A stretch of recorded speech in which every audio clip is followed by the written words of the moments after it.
The reality of going to college often presents financial hurdles, but there are programs available here at Metropolitan Community College that can help you. MCC's Financial Aid and Veteran Services Office may be able to assist. I'm Kent Pavelka, your host on MCCTV. My guest is Wilma Hjellum, the director of the college's Financial Aid and Veteran Services, and she joins us now on MCCTV.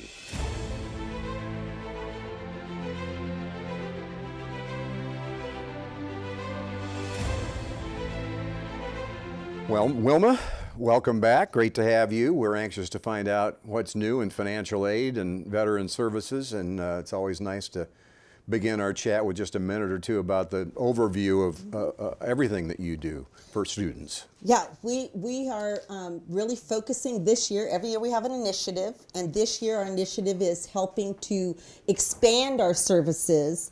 And with the advent of all of our electronic forms, that's freeing up our staff to be able to provide more services to students. And so we're really going to focus on financial literacy and being able to help people with money management, which you never know too much about how to obtain and manage your money. And there's lots of free lessons that we're going to be able to help students with. Yeah, people learn that all their lives until the very end. Well, but again, the overview of your office, all the various things that you administer. Yeah, we provide federal student aid, which is the largest program, of course, is the Pell Grant program. We provide funding for that. We have some limited funds that we get that are based on, earlier the application, the more likely are you going to get additional funds through our supplemental grants for students, and then also our federal work study program. And then if students actually need it, then we will talk to them about the loan programs if they need to take out student loans. We disperse all of the scholarships, and Metro has hundreds of scholarships that students can apply for every quarter. And so they need to look for those dates. They're open for 30 days in the middle of every quarter for the following quarter, but they're awarded for up to 4 quarters. So it does another opportunity for students to get more what I call the free money. Sure. So you can check it out on the website. You can call. You can drop in. Right. All 3 things. Yeah. We have staff that man our financial aid phone number is 531-622-2330. That number is only answered by financial aid staff. That's our dedicated number. And then they can connect students to the different areas if someone has questions about loans, or if they're trying to complete verification, or if they just have a general question about anything dealing with their funding, they can help them with that. Okay, let's repeat that number. Okay, it's 531-622-2330. Okay, we want to focus today on the details of the financial literacy services, a program called Financial Avenue. Yes. Tell us. Okay, we have, there's 10 free lessons that we provide on there. One of them is the first one is actually FAFSA, filling out a FAFSA. You'd be surprised. The FAFSA stands for Free Application for Federal Student Aid. And there are literally thousands of students every year who don't file a FAFSA because they have some preconception that they aren't going to qualify for anything, so they don't even do the application. And we're saying it's a free application. They change the rules and the calculations every year a little bit. The government alters those. And so it's important that they file an application so that you can find out, because they've done all kinds of studies and they've determined that there are literally thousands of students every single year that didn't apply that would have qualified for the Pell Grant program. FAFSA, we'll come back to that, but one of the things that folks learn about is the relationship of this program with financial aid. Well, that's one of the 10. You're not calling them classes, you're calling them lessons. Right. Another one is psychology of money, how the brain influences people. Tell us a little bit about that one. Well, that one, again, it's how people approach money, because a lot of things you learn from others around you. And some, if your parents aren't good money managers, unless you learn something different, you're going to have difficulty doing money managing. So again, it's how do you approach money and money management. And so again, all of these different lessons help you to develop different tacks in different ways to look at, understand, and then make better choices. So really we're trying to help people to not just obtain money through applying for FAFSA, finding out what you get, but how do you manage the money you get? How do you view money? And how do you plan to do things better? There's another one called Foundation. And by the way, you don't have to take these in order. Right. You don't have to complete it. Right. But they're just available online to students, faculty, staff, the community at large. So how do people sign up for it?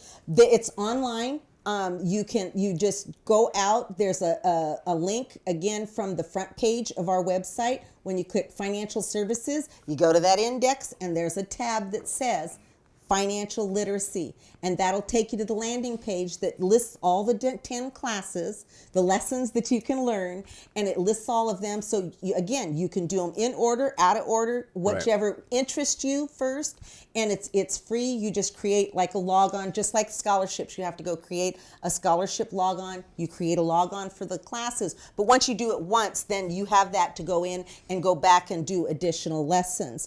The cool thing is too, we are going to try to put together some incentives to try to help students to be inspired to do classes. So we're going to start doing for people who complete like the first three, first 100 people who complete 3 lessons, any 3 lessons, because we get a record of who's taking lessons. And so after they complete that, we're going to give them a little prize. Well, nice. And so we're looking at trying to put that out there. We're going to also create lunch and learns. So we'll have a staff person available to help them over the lunch hour at different campuses. So they need to watch for those. We're going to start advertising that. We're working with the marketing department to put all of that together to be able to go out and inspire students to learn how to take care of their money better. Now, MCC obviously is on the quarter system, but you can jump into this anytime you want, right? Right, yeah. And it's not just for students. Right.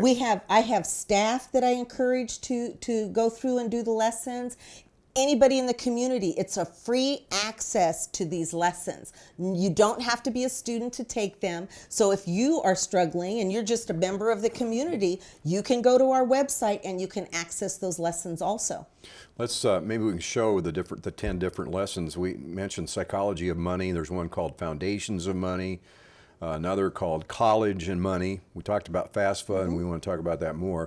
A lesson called loan guidance. Another one called earning money, credit and protecting your money, spending and borrowing, debt and repayment, and the future of your money. It seems like you got all this, you got every angle covered, don't you? Oh, absolutely. And that's one of the key things is it's not just for how to take care of it today, but it's to be able to help people to plan. So, one of the number one things for people that they aren't prepared to retire. They don't have enough money to go into retirement. So the earlier we can start educating people about how to take care of and manage their money, the better off they're going to be today and into the future. So we're really looking at it. This year is our initiative is for service to our community, service to our students in terms of this very important topic of money and money management. And for instance, like in the loan area, we're going to also be working on trying to reach out to people if they're in default on their student loan.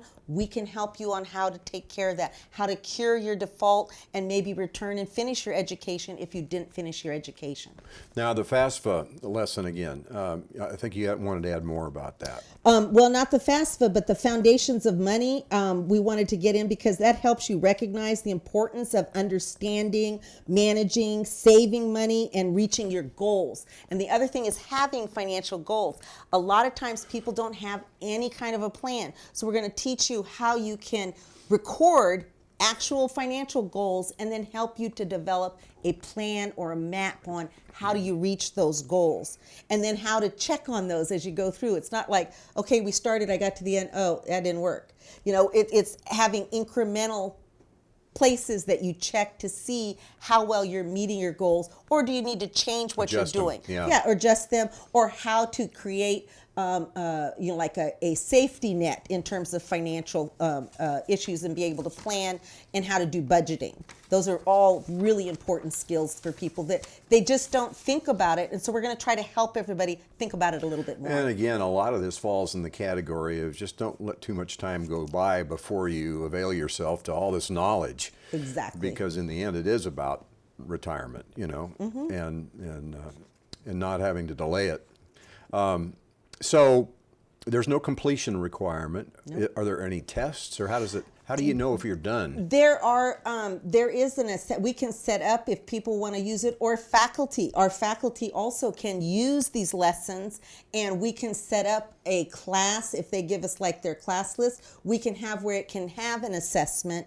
If they want to use it as part of a course, they can do that, and then we can provide a list of how well someone did, like what percentage they did on the assessments that they provide. But there's no requirement, so if you get something wrong, it goes back and tells you what you got wrong, or how to correct that. So it's very interactive. It's like I said, it's a great feedback tool to help you start developing those skills. So say I sign up for whichever lesson, just name one, and I kind of get stuck, and I don't quite understand what I'm supposed to do. Is there guidance at that point? And that's what we're talking about. If students are hesitant to do it because they don't want to do it on their own, or they feel like they can't complete it, that's what we're going to set up with the Lunch and Learns. And we're going to also, just like we have FAFSA Live, we're going to set up some nighttime sessions and some Saturday sessions in order for us to provide guidance to people who are doing that. The persons that are providing that guidance, they've already gone through and done the lessons. How difficult is it? I mean, is everybody going to have a problem? Or? I don't think they'll have a problem. It just depends on where you're at in your life and what kind of exposure you had. Because just like in classroom, you have a scale of competency, and some people are going to achieve at a higher level just because some things are easier for them than others, and other people might struggle a little, but we'll be there to help you get through it. So, Wilma, if you had to choose one or two classes, if I'm only going to take one or two, which one's the first one, maybe? The foundations. Well, of course, everybody should do FAFSA because everybody needs to do the FAFSA. Okay, so that's an easy one to do. But then the other one, the foundations of money, it really helps you understand just some basic principles. The psychology of money is good because it just helps you get a frame of reference, but I really like the foundations of money, and that's why I kind of highlighted that one, because it gets into just some core elements of financial management. Yeah, this reminds me of a lot of discussions over the years with people about, what should students be learning in grade school, middle school, high school, and here we are, in post-secondary with things that people just aren't equipped to apply in their lives, I share with people, when I was in 7th grade, which was a very long time ago, I was taught how to keep a checkbook. You were? I had a class. It was part of home ec, but we had a class where we learned about how to do a checkbook, how to balance it, how to do different things. And so I was exposed, plus my dad, when my dad helped us open up, when I was like 10, I opened up a check. We had a savings book. That's why you're worth millions today, right? In my dreams, yeah. But I do plan on having a retirement where I don't have to work, because I know a lot of retired people who still work because they can't get by on what they have for retirement. And that's the thing we want to teach people to do better. So this again is called financial literacy, and you can access it from the front page of mccneb.edu. One more time on the phone number. It's 531-622-2330, and that'll get you a financial aid person in our department if you have questions about how to access it or how to complete it, or when we have scheduled events, we will be posting that on the website. Good. So watch for that. And it's free, friends. Again, it's free, open to anybody. Open to anybody in the community. Students, we're going to market it to students, but it's available to anyone. So even if the students' parents, we could have a family night. Sure. And those are the kinds of things we're looking at promoting is family nights. I like that idea. Yeah, I do too. Thanks for helping me think of that. Yeah. Well, I dare say everybody can probably find something in these 10 lessons that they don't know right now, right? Hey, I learned something new on everything, and I went through those, and it reminds you of things you maybe forgot, even though I deal with money all the time. Wilma, thanks. Always fun to get updated. Appreciate it very much. And thank you for being with us again on MCCTV. Our goal is to better acquaint you with the mission, leadership, and the reach of the college. I'm Kent Pavelka for Metropolitan Community College.